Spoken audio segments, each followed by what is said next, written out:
एवं तेनमिना पृष्टा वसुदेव महात्मा प्रतिपूज्य ब्रुवन् प्रीत्या सतस्य द्विजं रूपम. अर्थात नारद म्हणाले, हे वसुदेवा, निमी राजाकडून विचारले गेलेले ते श्रेष्ठ महात्मे, सभासद व ऋत्विज यांसह त्या राजाचा आदर सत्कार करून म्हणाले. या इथे राजाच्या प्रश्नामध्ये पुढील विषय होते व त्याची उत्तरे नवनारायणातील प्रत्येकाने क्रमाने दिली आहेत. पहिला प्रश्न भागवत धर्म, दुसरा भगवत भक्त, 3 भगवंताची माया, 4 तिच्या उल्लंघनाचे उपाय, 5 ब्रह्मस्वरूप, 6 कर्मस्वरूप, 7 अवतार कार्य, 8 भक्तांना प्राप्त होणारे फल व 9 युगक्रम.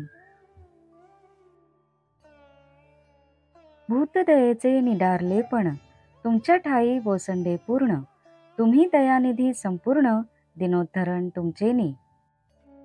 जेथ तुमची कृपा पूर्ण, तेथ न राहे जन्म मरण, सर्वाधिकार संपूर्ण, सहज आपण ओळंगे, तव तुमचे कृपे परते, आन सामर्थ्य नाही येथे, ऐसे जाणो निया निश्चिते, शरण तुम्हा ते मी आलो, कायशी ज्ञातेपणाची लाज, येथे तुमचे कृपे माझे काज, ऐसे विदेहे प्रार्थुनी द्विज, चरण रज वंदिले, ऐकोनी विदेहाचा नम्र प्रश्न, संतोषले नवही जण, तेची श्रीमुखे नारद आपण, करी निरूपण वसुदेवा.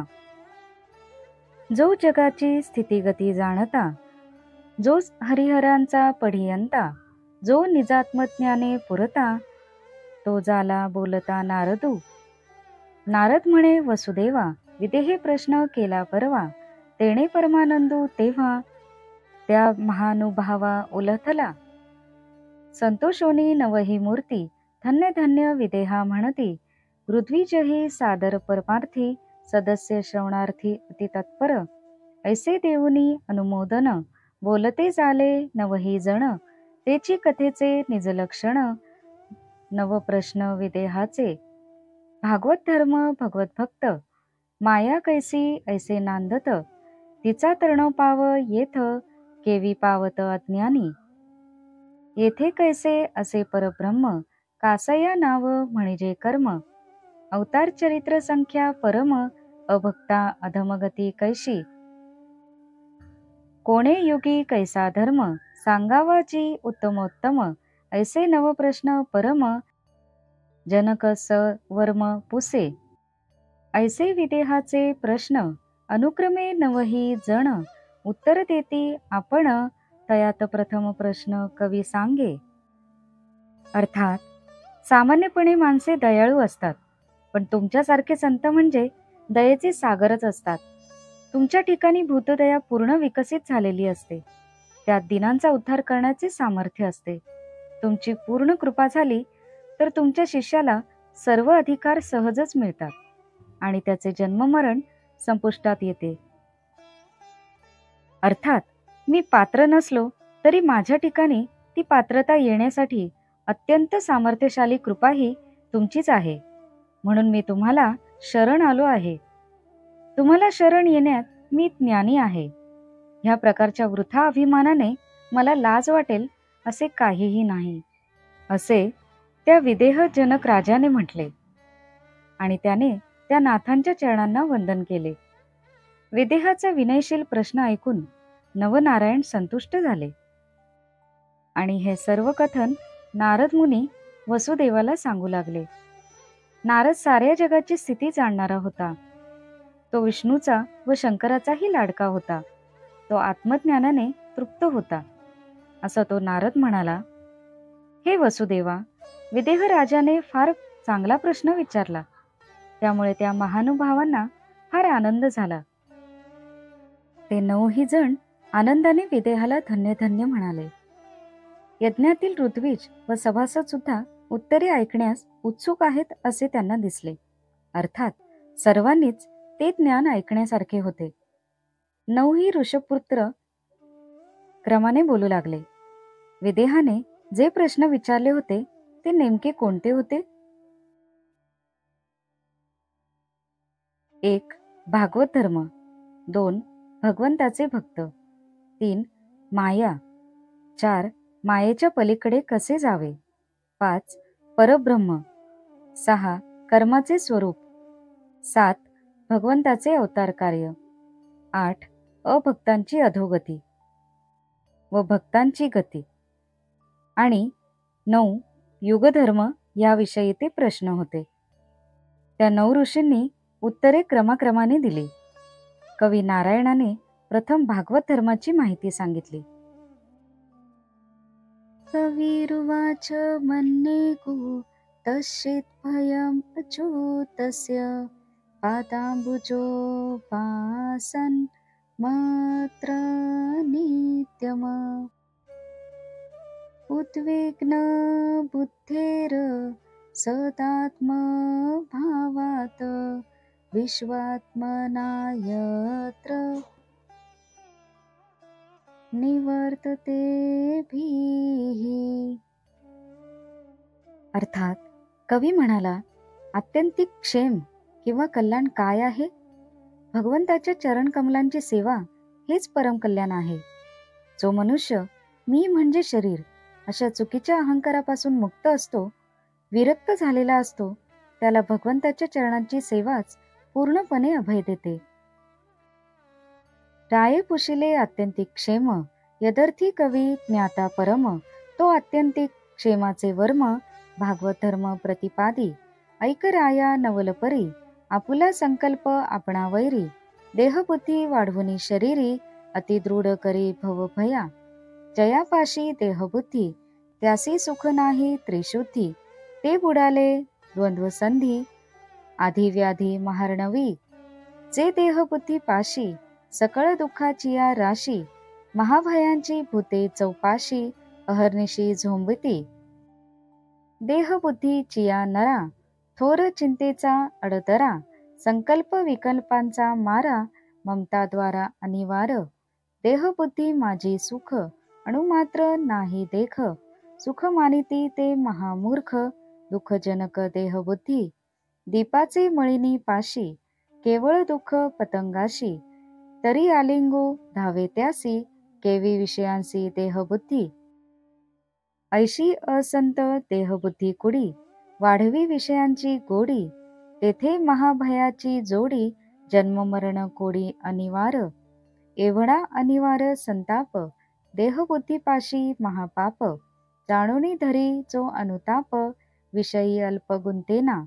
धरिता विषयांची गोडी भोगाव्या जन्ममरण कोडी. येणे भये विषय ओसंडी इंद्रिया ते कोंडी अतिनेमे. इंद्रिये कोंडिता न कोंडिती विषय सांडिता न सांडिती. पुढत पुढती बांधू येती या लागी हरिभक्ती द्योतली वेदे. अर्थात विदेहाने आत्यंतिक क्षेम म्हणजे काय ते विचारले होते. कवी हा ऋषपुत्र त्यात ज्ञानी होता. भागवत धर्म हेच परम कल्याण प्राप्त करण्याचे साधन आहे म्हणून तो भागवत धर्म समजावून सांगू लागला. तो म्हणाला, राजा, एक मोठी आश्चर्याची गोष्ट अशी आहे की आपला संकल्पच आपला शत्रू असतो. बघ, आपल्या संकल्पानेच मी देह आहे अशी बुद्धी आपणच वाढवतो आणि त्यातूनच आपल्या संसाराचे भय दृढ होते. मीच देह अशी ज्यांची भावना असते त्यांना तिन्ही प्रकारचे सुख मिळत नाही. अर्थात काया, वाचा आणि मन यांचे सुख मिळत नाही. ते नेहमी सुखदुःखाच्या, शीत उष्णाच्या व नाना प्रकारच्या दुखण्यांच्या महासागरात बुडालेले असतात. देहबुद्धी म्हटली की तिच्या सोबत सर्व प्रकारच्या दुःखांच्या राशी आणि नाना प्रकारच्या भयांची भूते असतातच. जणू त्या माणसाला चारही बाजूंनी पाशामध्ये जखडून टाकतात. मी देह आहे असे मानणारा मनुष्य नेहमी चिंतेत असतो. संकल्प आणि विकल्प त्याच्यावर सारखे आघात करीत असतात आणि त्याला वाटणारी ममता हीच त्याला कारणीभूत होते. हे राजा, या देहबुद्धीत सुखाचा लवलेशही नाही. पण जे त्यातच स्वतःला सुखी समजतात ते महामूर्ख आहेत. कारण देहाला चिकटलेला मीपणा हे सर्व दुःखाचे बीज असते. पाखरू दिव्याच्या ज्योतीवर झडप घालते आणि मरून जाते, पण स्वतःच्या इच्छेनेच ते पाखरू ज्योतीवर झडप घालते. त्याप्रमाणेच देहाची आसक्ती असणारा मनुष्य विषयात स्वतःच आसक्त होतो. राजा, ही देहबुद्धी फार वाईट आहे, कोती आहे. विषयांची कोडी तिच्यामुळेच वाढते आणि तिच्यामुळेच माणूस जन्म मरणाच्या साखळीत सापडतो. या संसारातील सर्व ताप, त्रास, क्लेश, व्याधी हे सारे या देहबुद्धीमुळेच निर्माण होते. हे ओळखून शहाणी माणसे विषयांपासून विरक्त राहतात, जराही गुंतत नाहीत. विषयात आपण अडकलो तर पुन्हा पुन्हा जन्म मरण भोगावे लागेल या भीतीने सावध होऊन विवेकी लोक इंद्रिय निग्रह करतात आणि भोग्य विषय दूर ठेवतात. पण नुसता इंद्रिय निग्रह शक्य नसतो. त्याने इंद्रिय अधिकच खवळतात आणि विषयांचा त्याग करण्याचा प्रयत्न केल्यास तेच विषय समोर येतात. म्हणून ह्या गोष्टी सोप्या होण्यासाठी हरिभक्ती हा उपाय वेदांनीही सांगितला आहे. इंद्रिये कोंडावी न लगती, सहज राहे विषयासक्ती. एवढे सामर्थ्य हरिभक्ती, जाण निश्चिती नृपवर्या. योगी इंद्रिये कोंडिती, ती भक्त लाविती भगवत भक्ती. योगी विषय जे त्यागिती, ते भक्त अर्पिती भगवंती. योगी विषय त्यागिती, त्यागिता देह दुःखी होती. भक्त भगवंती अर्पिती, तेणे होती नित्यमुक्त. हे नवे म्हणती विकल्पक, याची लागी येथे देख. कायेन वाचा हा श्लोक, अर्पण द्योतक बोली जेला. दारासुत गृहप्राण, करावे भगवंतासी अर्पण. हे भागवत धर्म पूर्ण, मुख्यत्वे भजन या नाव. 11 इंद्रिय वृत्ती, कशा लावाव्या भगवत भक्ती. ऐक राया तुझ प्रती, संक्षेप स्थिती सांगेन. मने करावे हरीचे ध्यान, श्रवणे करावे कीर्ती श्रवण. जिवेने करावे नामस्मरण, हरी कीर्तन अहर्निशी. करी करावे हरिपूजन, चरणी देवालय गमन. घ्राणी तुलसी आमोद ग्रहण, जिही हरिचरण पूजिले. नित्य निर्माल्य निर्वेशिरी, चरण तीर्थे अभ्यंतरी. हरिप्रसाद ज्याचे उदरी, त्या देखोनी दुरी भवभय पळे. वाढतेनी सद्भावे जाण, चढतेनी प्रेमे पूर्ण. अखंड ज्यासी श्रीकृष्ण भजन, त्यासी भवबंधन असेना. सकल भया माझी थोर, भवभय अतिदुर्धर. तेही हरिभक्ती समोर, बापुडे किंकर केवी राहे. करिता रामकृष्ण स्मरण, उठोनी पळे जन्म मरण. तेथे भवभयाचे तोंड कोण, धैर्यपण धरावया. जेथे हरिचरण भजन प्रीती, तेथे भवभयाची निवृत्ती. परम निर्भय भगवत भक्ती, आमची मती निज निश्चयो. कृतनिश्चयो तो आमुचा जाण, येथे साक्षी वेदशास्त्र पुराण. सर्वात्मना भगवत भजन, निर्भय स्थान सर्वांसी. अर्थात भक्ती मार्गात इंद्रिये कोंडावी लागत नाहीत. हरिभक्तीच्या गोडीने विषयासक्ती आपोआप कमी होते. योगी लोक कान, डोळे, नाक, रसना, कर्मेंद्रिये यांना हट्टाने विषयांपासून दूर ठेवतात, जबरदस्ती करतात. पण भक्त आपल्या इंद्रियांच्या प्रवृत्ती हरिभक्तीकडे लावतात आणि विषयांचेही हरिचरणी समर्पण करतात. योगी विषय सोडतात, पण मरताना त्यांची तडफड होते, कारण सूक्ष्म वासना शिल्लक राहतात. पण भक्त सर्व विषय भगवंताला अर्पण करतात, त्यामुळे त्यांना मृत्यूच्या वेळीही दुःख होत नाही. ते मुक्तच असतात. कायेन वाचा मनसेंद्रियैर्वा, बुद्ध्यात्मना वा प्रकृती स्वभावात. करोमि यज्ञ सकलं परस्मै, नारायणेति समर्पयामी.